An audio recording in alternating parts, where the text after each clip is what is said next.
The days are gone when Disney could make movies that had strong storylines, great characters, and awesome animation. So today, it's time to go back to the good old days, Those good old days. and remind ourselves of the top 20 classic Disney villains. And one of them is going to appear twice. Can you guess who? Let's begin. Okay, so let's start with Disney's most successful movie, Frozen. Everyone loves this movie, but be honest, how much of that is because of the villain, Prince Hans? Not so much. Disney worked hard to make him charming and approachable. This is a nice change from the more straightforward bad guys we'll see later on in this list. The problem is, his charm works a bit too well because after he's revealed to be the villain, he's just not menacing enough to be memorable. I didn't stand a chance. I knew I'd have to marry into the throne somewhere. What are you talking about? Also, we don't get much explanation of why he became so ruthless, so it's difficult to identify with him. Who are you? Yes, even when villains do terrible things, if we can identify with them in some way, they become much more realistic. As it is, Hans only just scrapes his way into this list at number 20. Next up is the Queen of Hearts from Alice in Wonderland, with "Off with their heads" as her motto. The Queen of Hearts is as dramatic as they come. She's unpredictable and impulsive, and this makes her both entertaining and frightening. More than that, her almost caricatured appearance is unforgettable and continues to influence modern versions of this character more than 70 years later. That said, as someone with a really short fuse and a nasty habit of dealing with everything by beheading someone, rather like her soldiers, she's just a bit too one-dimensional. Alice easily defeats her with logic, showing once again that brains are better than brawn. At number 18, we have Lady Tremaine from Cinderella. Lady Tremaine's wickedness seems to come from nothing more than malice and spite. Nothing is beneath her in her attempts to prevent Cinderella from marrying Prince Charming. Why, Cinderella, you're not ready, child. I'm not going. Not going? There's no magic here, no big plan, just desperate opportunism, as she tries locking Cinderella in the attic, distracting the prince from meeting her, or tripping up the footman carrying the glass slipper. On the one hand, this makes her more believable, but on the other, it leaves us wanting a little more character development. A classic Disney villain for sure, but she stays at number 18. Next, we have King Candy from Wreck-It Ralph. King Candy, aka Turbo, is all about preserving his spot at the top of the arcade world. King Candy. Hello, my loyal subjects! But now the arcade is closed, so it's time to wipe the slate clean and race! Even if it means erasing Vanellope and rewriting game code. Though his digital deception is clear, King Candy's motives are fairly shallow. He's just terrified of being irrelevant. By the time his true identity is revealed, he's little more than a disgruntled video game character than a truly great villain. The glitchy animation was a really nice touch that helps set him apart from other villains, but King Candy doesn't make it any higher than number 17 on our list. Gothel's a master manipulator, using motherly love to keep Rapunzel locked away. Throughout the movie, her attempts to gaslight Rapunzel are genuinely frightening. She makes her believe she's dependent on her mother and tells her the outside world is dangerous. The outside world is a dangerous place. She even uses phrases like, "I was only teasing," Darling, I'm just teasing. after hurtful comments, making Rapunzel question her own feelings. We don't often see this level of psychological realism in Disney movies, but it's something we all recognize, and that's what makes her such an effective villain. Ultimately, she meets her end by falling from a great height. And as we'll see, she's not the only one. Next up is Stromboli from Pinocchio. Stromboli's got a one-track mind: money. To him, Pinocchio is nothing but a ticket to riches, and he imprisons him without a second thought. His sheer size, booming voice, and menacing personality combine to make him a genuinely threatening villain. Yes, yes, yes! To me! You are belonging.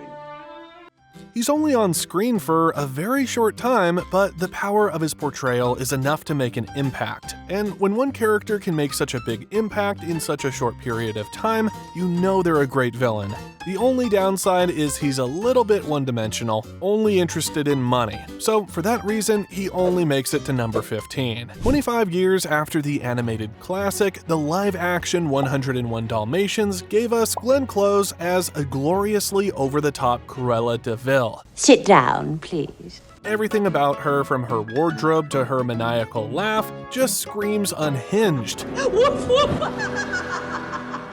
At the same time, Glenn Close brought a touch of humor to her portrayal of the devilish Cruella, mixing cruelty with comedy. This contradiction is what makes her such a memorable villain, but she's also kind of a klutz. Foiled by puppies and her own lack of planning, she's ultimately defeated by a couple of farm animals. Any villain who gets defeated in a farmyard doesn't get any higher than number 14. Up next is Professor Ratigan from The Great Mouse Detective. Ratigan, see what they did with the name, is the Moriarty of the mouse world, complete with top hats, capes, and Vincent Price's deliciously evil voice. Train that brought you the Big Ben cape. He's clearly based on the mustache-twirling villains of the silent era, and he's a classic example of a villain we love to hate. But don't underestimate him. What did you call me? Oh, he didn't mean it, Professor. It was just a slip of the tongue. This villain will dispatch anyone who crosses him, even his own henchmen. He's fun, but he's dangerous too, and that's what gets him to number 13 on the list of Disney's greatest villains. In the end, his massive ego leads to his, downfall from the top of Big Ben. So he's the second villain to meet his doom by falling from a great height. How many more do you think there'll be? At number 12, we have Captain Hook from Peter Pan. Hook's got style, a ship, and a hook for a hand, but he's basically a grown-up bully fixated on a kid. Like, seriously? Come on, you're a pirate. You have a hook for a hand. Go out and terrorize the seven seas. Everything about him is flamboyant, and his humorous interactions with Smee make him particularly entertaining. That said, he's terrified of a ticking crocodile, which means he can never fully focus on defeating his real enemy, Peter Pan. This dilutes the threat he poses to our hero and even makes him more like a figure of comedy than someone to be feared. Ultimately, he's such an iconic figure that he's become part of cinema history. Cutting your hand off was only a childish prank, you might say. Aye, but throwing it to that crocodile. And for that alone, he deserves his spot in the list of greatest Disney villains. Governor Ratcliffe traveled to the New World in search of gold, and he's not going to let any natives stand in his way. He represents themes of greed, exploitation, and racism that are as relevant today as they were in the past. Knowing this fictional character is rooted in historical fact is enough to make us feel uncomfortable. Disney knows this and ramps up the discomfort by giving him a memorable song to express his greed. It's gold, and it's mine, mine. One problem with this character is that he relies too much on his soldiers to do his dirty work for him. This makes him less imposing as a villain and means he misses out on the top 10. Alright, are you ready for the top 10 Disney villains of all time? Here we go. At number 10, it's Queen Grimhild from Snow White, Disney's very first villain in a feature-length animation. She's so jealous of Snow White being more beautiful than her that she is determined to destroy her. And that's it as far as her motivation goes. Mummy dust. To make me old. To shroud my clothes.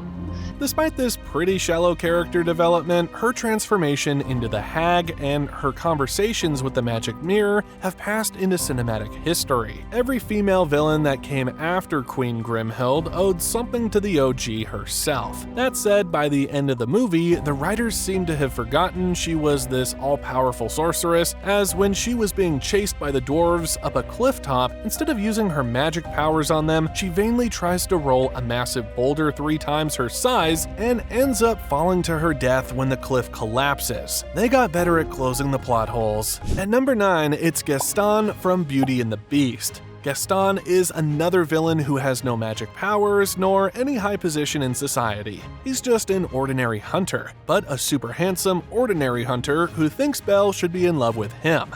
It's his narcissism that makes him truly ugly. This makes him the perfect foil to the Beast, who's physically unattractive,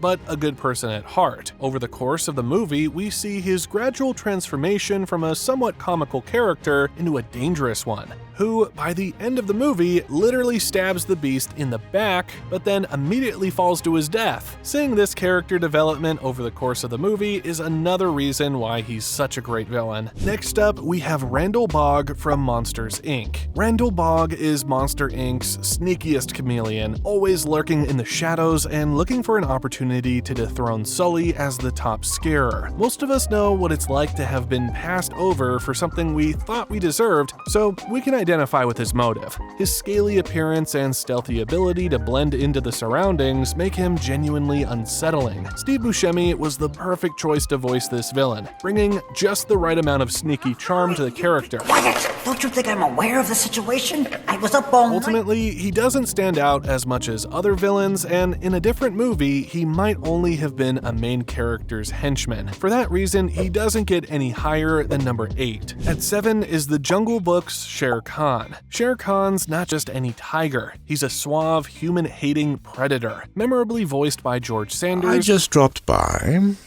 Forgive me if I've interrupted anything. Oh, no, nothing at all. His smooth talk and cunning nature make him elegantly terrifying and worthy of the number 7 spot in the list of Disney's ultimate villains. His calm and self-assured manner reminds us that many villains in real life can be similarly composed. As they say, it's the quiet ones you need to watch. Sitting just outside the top 5 at number 6, it's Claude Frolo from The Hunchback of Notre Dame. Frollo's a holier-than-thou villain with zero self-awareness. He genuinely believes he's doing God's work within. Bring these gypsy vermin to the Palace of Justice. Even while he engages in corruption and prejudice towards the Roma. This contrast will go over most children's heads, but adults watching the movie will see it straight away and may even recognize his behavior in themselves or others. Definitely a creepier than usual villain from Disney, and what he doesn't realize is when you take the moral high ground, there's only one way to go. And now we get into the top 5 Disney villains, and remember how I said one of them would be appearing twice? Well, here she is. At number 5, Cruella DeVille makes her second appearance in this list thanks to the classic 1961 animated version of 101 Dalmatians. This evil woman wants a fur coat made from Dalmatian puppies, like literally no one ever. And this obsession combined with her eccentricity and a face that looks like the worst advertisement for plastic surgery ever combine to make her a larger-than-life character. Her single-minded obsession with Dalmatian fur emphasizes just how ruthless she is. With no redeeming qualities at all, she's another villain we love to hate. And given she has one of the best songs in any Disney movie, Cruella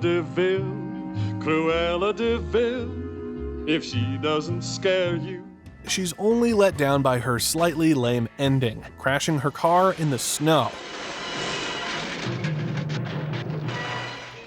At number 4, it's Jafar from Aladdin. Jafar's a great villain. He's got style, robes, a hypnotic snake staff, and a thin, sinister appearance that make him immediately memorable. His big dream, ruling Agrabah, and he'll resort to any trick or psychological manipulation to get there.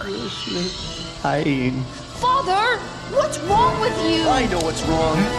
But his genie wish backfires and he ends up cramped in a lamp. Greed blinded him to the fine print. When we see a villain defeated by not understanding the consequences of their own actions, it's much more satisfying than simply seeing them beaten by the hero. In the number 3 position, we have Ursula. Ursula's got the best pitch in town. Swap your voice for legs for a shot at life on land. And exiled and practically starving, while he and his flimsy fish folks.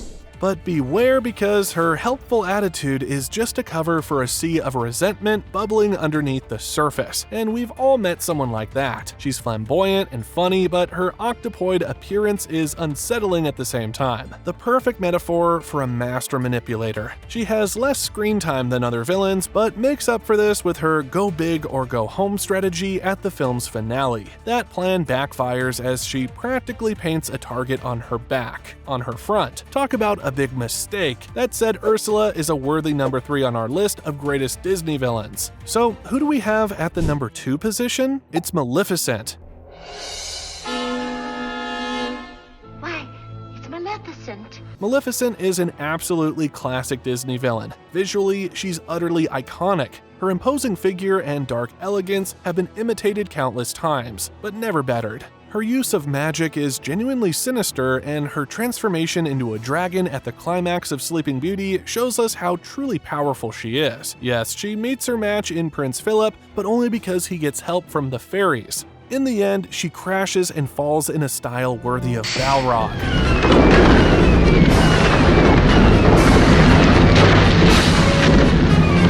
But not before sealing her position as one of the very finest villains Disney has given us. And finally, the #1 Disney villain of all time is, of course, Scar. Long live the king.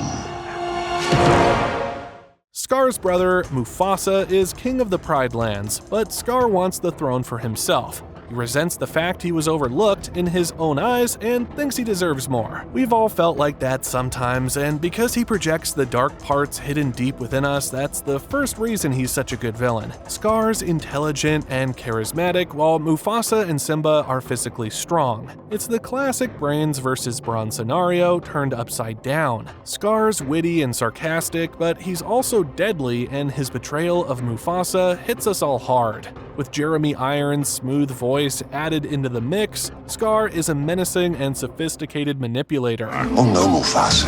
Perhaps you shouldn't turn your back on me. I know that your powers of retention. And that's what makes him Disney's greatest villain. And that's it, the top 25 greatest Disney villains of all time. Thanks for watching. If you enjoyed this video and want more exclusive updates straight to your inbox, make sure to join my mailing list. You'll be the first to know about new content, behind-the-scenes info, and exclusive bonuses I only share over email.